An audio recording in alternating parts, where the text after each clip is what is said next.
10 रुपये बच्ची को दिए थे। उसको कहा था तुम्हारे अब्बू ने पानी लगाया हुआ है। बाद में मकई में लेके गया, पहले बच्ची को मारा है, बाद में बच्ची के साथ किया है। मेरी बच्ची दे आवे इत्थे नील पे मेरा जी ना करे अपनी बच्ची नवान।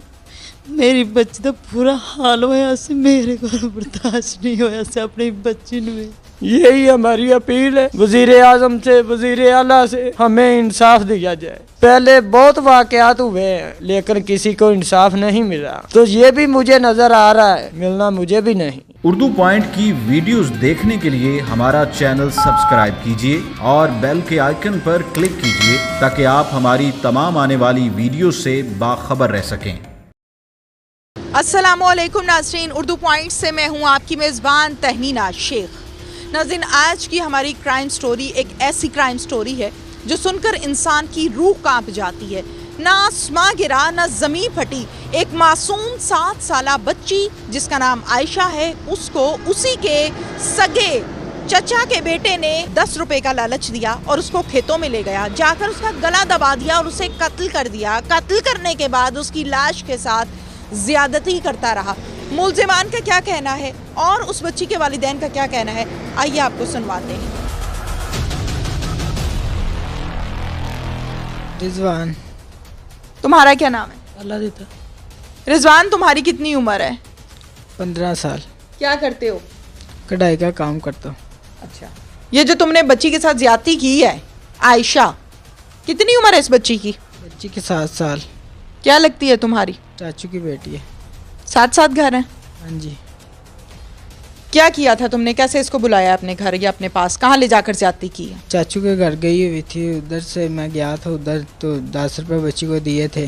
क्या कहा था उसको? उसको कहा था तुम्हारे अब्बू ने पानी लगाया हुआ है। पानी के बहाने उसे ले गया था, रास्ते में ये भाई मिला था, इसको मैंने सारा कुछ बताया था, तो फिर ये भी साथ चला गया। मकई में जब मैं गया था। क्या बताया था सारा कुछ इसको मैंने बताया था बच्ची के साथ ये काम करने, बच्ची को मारना है। इसने कहा ठीक है। बच्ची को मारना है? ये प्लान पहले बना लिया था? कैसे, क्या सोचा था, क्या प्लान बनाया था? ये था प्लान कि बच्ची घर बता देगी, इसलिए बाद में मकई में लेके गया, पहले बच्ची को मारा है, बाद में बच्ची के साथ किया। फिर जब मैं वापस बाहर आया था, ये वहाँ नहीं था बाहर। बच्ची को मारा कैसे? गला दबा के। अच्छा, जाते सार तुमने उसका गला दबाया, मर गई। फिर बाद में बच्ची के साथ किया था। शाम को लाश को वहाँ से उठा के पानी में फेंका था। फेंकने के बाद फिर घर चला गया था। सुबह हुई तो घर वालों ने पूछा बेटा कोई बात तो नहीं है? घर वालों को फिर मैंने बता दिया था अबू को, ऐसे ऐसे मैंने बच्ची को मारा है। अबू ने कहा उसकी लाश कहाँ है? फिर अब्बू को बता दिया, वहाँ पड़ी हुई। लाश को उठा कर लेकर जब जा रहे थे तो कैसे लेकर गए थे? लपेट के या उसी तरह लेके गया था। कैसे? कंधे पे डाली थी? किस तरह उठाई थी? कंधे पे डाल के लेके गया। ताया और चचा की जो बेटियां होती हैं वो बहनों की तरह होती हैं। हाँ जी। ये जो तुमने किया है, तुम्हें एहसास है कि तुमने क्या किया है? वो तो बुरा किया। किस चीज़ की दुश्मनी? 2 दफा इन काम ते लगाया था।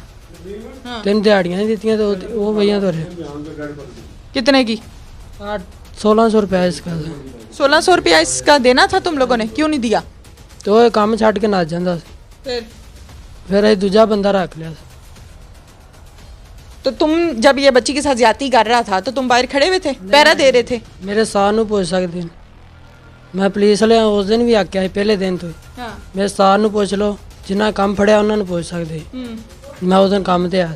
ऐसे ही है? तो ऐसे ही अभी पता चलेगा जब जाएंगे, इन्वेस्टिगेशन कर रहे हैं। तुम्हें कुछ भी नहीं पता ना, तुम इस काम में शामिल हो? मेरे कसम चुका सकते, मेरी माँ दी भरा दी जिंदी मर्जी चुका सकते। ये मैं काम में चाहे नहीं। आयशा को जानते हो? नहीं मैडम जी। देखी है कभी? नहीं। मैं उसकी पता है उसके घर का? शक्ल नहीं देखी, इसका घर भी नहीं देखा हुआ। क्यों भाई, क्यों उस पे इल्जाम लगा रहे हो? इसने मेरा घर भी देखा हुआ है। ये बच्ची को पता नहीं जानता है या नहीं, लेकिन मेरा सबसे ज़्यादा यही दोस्त है बस। अच्छा, ये तुम्हारा बेस्ट फ्रेंड है? कितने अरसे से दोस्ती है? काफ़ी, तकरीबन 2-3 साल हो चुके हैं। इकट्ठे घूमते फिरते, सब कुछ इकट्ठे? हाँ जी। क्या नाम है आपका? फौजिया। फौजिया, आपको कब पता चला? मेरी बेटी पढ़ के आई सपारा पढ़ के सपारा रख के गई चली गई घर। मेरा भाई बैठा वड्डा मेरा, उन्होंने साथ घर गई चली, उन्होंने घरों खा चौल खांदी भी हैगी है। चौल खान डी तो ਇਹ ਘਰ ਬੈਠੇ ਘਰੋਂ ਉੱਠ ਕੇ ਗਿਆ ਚਲਾ, ਮੈਨੂੰ ਨਹੀਂ ਪਤਾ ਉਹ ਉਧਰ ਗਿਆ ਹੈ किधर गया है, ਮੈਨੂੰ ਕੋਈ ਦੱਸ ਕੇ नहीं गया है। रिजवान आपके घर बैठा हुआ था और आपकी बच्ची सुपारा पढ़ के आई है। सुपारा पढ़ के आई है, उधर तक ताए घर गई चली गई है, ताए घर वो भी उठ के गया चला, मैनू नहीं दस के गया। मैं आयशा पिछे चलिया किथे, मैं चुप कर बैठी हाँ। फिर नाक लेंदा है, उन्हें आयशा नूं 10 रुपये दिते हैगे ने, आयशा तेरी मामा लभ ली रही, लभी नहीं हैगी। इन्हें घबरा के उन्होंने लै गया है। मरीबा सहेली है उनकी, दोस्त ताए घर गई है ते उनके वाल पट्टे, उन्होंने किते मारिया ते उन्होंने परा किते लै गया, मैनू समझ नहीं लगी। लै गया तो नसा गया है, ठीक है। मैनू वो कुड़ी भज्जी आई है आंटी जान, रिजवान लै गया है ऐशा नूं, रिजवान लै गया। मैं तू बेटी इत्थे बह मरीबा, मैं ऐशा नूं वेख के आ रही हाँ। फिर मैं थल्ले ठाड़ ही गया जमीन पर, ठाड़ गई चली गई, ठाड़ लभदी रही। एक वो माँ जी कोई आई, मैं माँ जी इतने कि मेरी बच्ची तो नहीं देखी है, रिजवान साथ होगी। हूँ आने हैं धी, मैं 6 बजे दी आई हाँ, पानी पूनी ला लिया, मैं टूल बंद करके मैं लगी है। मैं धी बेटी तेरी नहीं वेखी, तू घर जाएगी। तो मैं लगी आनी हाँ, तो वो परले हथ लगा आंदा, मैं ऐसा हथ लगी नहीं, वो परले हथ लगा आंदा है। तो आंदा चाची की होया, मैं ऐशा लभ रही हाँ, मैनू ऐशा नहीं लभदी पई मेरी सवेर दी। उन्हां चिक्कर उन्होंने मार के घर आ गया, उन्होंने मार के घर आ गया। मैं सारा लभा, मैनू कोई जान नहीं छड्डी। मैं लोगों के घर घर किन्ना घर ना बच्ची ना जाती सी, मैं दोस्तां बनियां चलियां ही जांदियां बच्चियां, डा तो नहीं मैनू हैगा। मैं सारिਆਂ ਦੇ घर गई, मैं मेरी बच्ची तो नहीं आंदी, असी तेरी बच्ची दुकान पर पूछा, मैं भाई चीज़ नहीं लैन आई, आंदी अज तेरी बच्ची ने मैं देखिया ही नहीं, असी तेरी। मैं सारा पिंड गां लिया, मैनू कितों अपनी बच्ची नहीं लभी। मैनू चाह बड़े से, इन्ने को चाह से मेरी धी पढ़े, हर किसी बच्चियां नौकरियां लगे, कोई रब मेरी भी सुनेगा ना। मैनू बड़े चाह से अपनी पढ़ाई ती, अपने काम का मैनू कोई शौक नहीं सी, घर का काम करो, मैं अपनी बच्ची सिर्फ पढ़ाई च रखा है। इसके वालिद साहब भी मेरे साथ मौजूद हैं। क्या सवाल करूं और क्या बात करूं उनसे मैं। ज़ारो कतार ये शख्स रो रहा है अपनी बेटी के लिए। 8 बजे का ये वाक़या 27 तारीख इतवार वाले दिन का, लेकिन हम ढूंढते रहे, हमें कोई पता नहीं लगा। हमने FIR 6:30 बजे रात को जमा कराई। हमने यही बोला भी सहेलियों के साथ कहीं होगी आ जाएगी। 10 बजे रिजवान ਜਿਹੜਾ ਕੰਮ ਕਰਨਾ ਸੀ ਕਰਕੇ ਸਾਡੇ ਨਾਲ दर्दनाक हो गया, ਉਹਨੂੰ ਲੱਭਣ ਦੇ ਵਿੱਚ शामिल हो गया।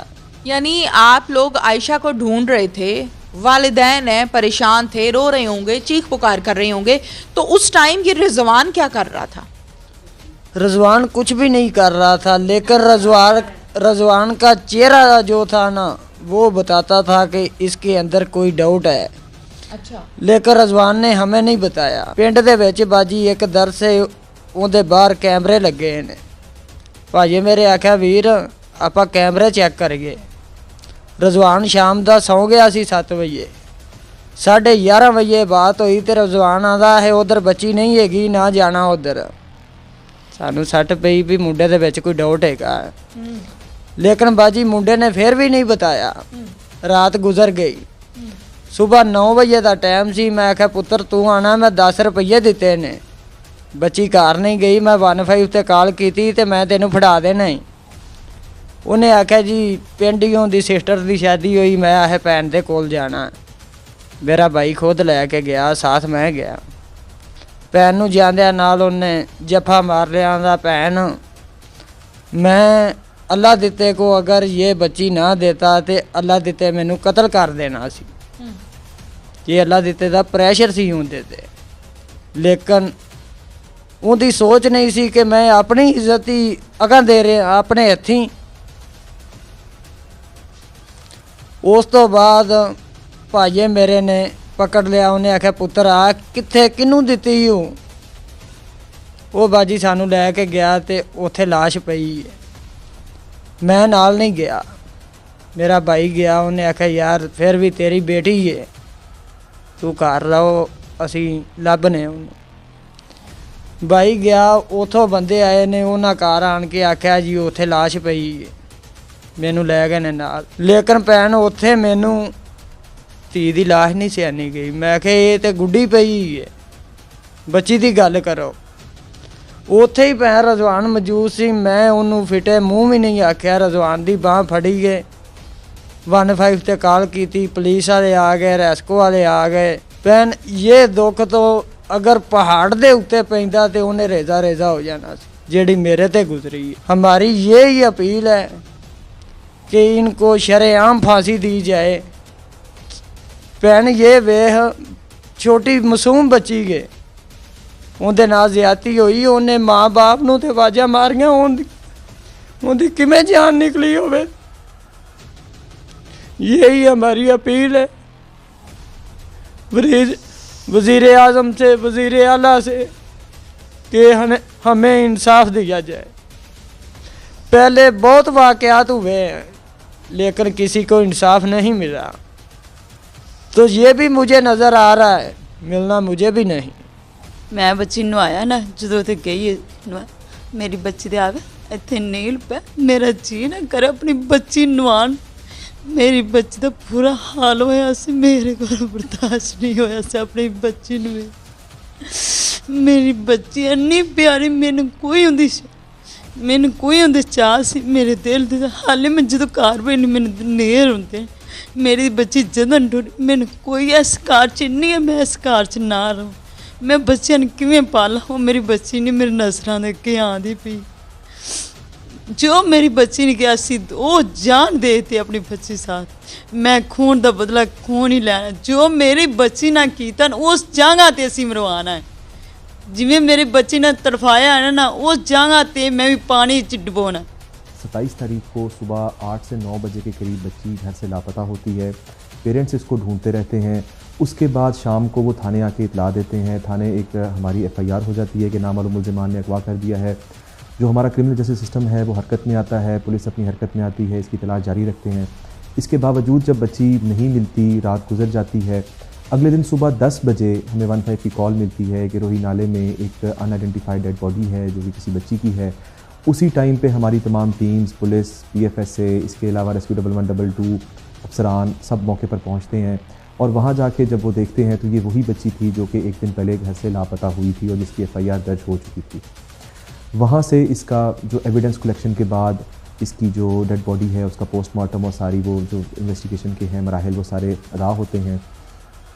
उसके बाद हमने विदिन 1 आवर जो एक्यूज़्ड है उसको हम ना सिर्फ ट्रेस करते हैं बल्कि उसको हम अरेस्ट करके और उसमें वो ड्यूरिंग इंटरोगेशन वो ये इंकशाफ भी करता है कि उसने इस बच्ची का बेदर्दी के साथ कत्ल करने के साथ साथ इसके साथ ज़्यादती भी की है और फिर लाश को भी नाले में फेंका है। मेन एक्यूज़ जो रिजवान था उससे जब हमने ये इंटरोगेशन की तो उसने ये इंकशाफ किया कि लगता मेरे साथ था, उसने ज़्यादती नहीं की लेकिन वो मौजूद था और वो एज़ आ पहरेदार या मुझे बताने के लिए मेरे साथ वहाँ था। अच्छा, उस पर हमने फौरी तौर पे अल्लाह को फिर जो था वो अपनी तहवील में लिया और उसके बाद उसकी अभी चूँकि ये केस जो है इसकी तफ्तीश जारी है, हम इसके अंदर किसी उनकी शहादत क्योंकि एक्यूज़ की स्टेटमेंट वैसे भी कोई एडमिसिबल एविडेंस नहीं होती, तो हम जब तक कि उसके ऊपर कोई कंक्रीट शवाहिद नहीं आते हम उसको ना गुनहगार कह सकते हैं और ना बेगुनाह कह सकते हैं। अलबत्ता ये है कि इस वक्त वो भी एक्यूज़ हमारी तहवील में है और इन दोनों के बारे में जो जनरल रेपुटेशन है मोहल्ले में वो कोई अच्छी शोहरत नहीं है और इन दोनों का आपस में दोस्ताना भी है और ये कभी तौर पर ये शुबा है कि ये इसके अंदर ये दूसरा एक्यूज़ भी साथ मुलव्वस होगा, लेकिन चूँकि अभी ज़ेर तफ्तीश है तो अभी कुछ भी कहना काबिल अज़ वक्त है। जो रिजवान है ये माइनर एज का है, ये 15 से 16 साल इसकी तकरीबन 14 से 15 के दरमियान इसकी एज है और जो अल्लाह देता है वो कोई 19-20 साल का है। क्रिमिनल रिकॉर्ड हमने इनका चेक किया है, CRO में ये किसी केस में गिरफ़्तारी होकर तो ये जेल नहीं गए, लेकिन अलबत्ता जो लड़का है रिजवान इसके बारे में भी मोहल्ले में यही शोहरत थी कि ये छोटी मोटी चोरियाँ करता था लेकिन घर वाले नज़रअंदाज कर देते, मोहल्लेदार नजर। और जो दूसरा है अल्लाह देता वो भी थाने 1-2 बार आया था शिकायत पर, लेकिन उसमें यह था कि मुदई ने पैरवी नहीं की या FIR ही नहीं करवाई या वहाँ पर जैसे होता है कि बड़ों ने उसका तस्फिया करवा दिया तो उसमें एज सच वो किसी केस में जेल नहीं गया। पहले हमारी जो हुकूमत पाकिस्तान है उसने तवातर के साथ 2016 से लेके अब तक बहुत से ऐसे लॉज़ पास किए हैं जिसमें जो सज़ाएँ हैं उनको सख्त से सख्तर किया है, ख़ुसूसन जो माइनर बच्चों से रिलेटेड ऑफेंसेस हैं। जैसे 2016 में क्रिमिनल लॉ अमेंडमेंट हुई, उसके अंदर बहुत सारी ऐसी जो थी सज़ाएँ शामिल की गई हमारे कानून के अंदर, जो कि पहले ऐसा सज़ाएँ उनके लिए था वो नरमी थी, लेकिन उसमें बहुत ज़्यादा सख्ती की गई। 2020 के अंदर ही दिसंबर के अंदर एंटी रेप ऑर्डिनेंस पास हुआ। उसके बाद इसी तरह जो क्रिमिनल अमेंडमेंट लॉ पास हुआ अभी 2020 के अंदर, उसमें यहाँ तक भी कि इवन जो है ऐसे रिपीटेड ऑफेंडर्स या इस तरह के जो संगीन मुल्ज़िमान हैं उनकी कैस्ट्रेशन तक के बारे में जो है वो एक वज़ा किए गए हैं कि क्या तरीक़ेकार होंगे। तो सज़ाएँ जो हैं वो वक्त के साथ सख्त से सख्त होती जा रही हैं। एविडेंस कलेक्शन पहले बेहतर से बेहतर होती जा रही है, क्योंकि हमारी फोरेंसिक लैब एजेंसी और DNA ये ऐसे शवाहिद हैं जो कि नाकाबिल तरदीद हैं। इसी तरह CCTV कैमरास, लोगों की शहादतें, फिर इसमें एक्यूज़ ने खुद कन्फेशन भी किया है, मीडिया के सामने भी वो मानता है और सारी चीज़ें बिल्कुल क्लियर हैं। फिर वो गवाह जिसने कि बच्ची को जाते हुए इस मुलजिम के साथ देखा, तो ये केस में बहुत ज़्यादा क्लैरिटी है। तो इंशाअल्लाह ताला हमें ये यकीन है हमारी तफ्तीश बिल्कुल मेरिट पे होगी और हम इनको करार वाकई सज़ा दिलवाएंगे जो मुलजिमान हैं। जी तहमीना, आपका बहुत शुक्रिया।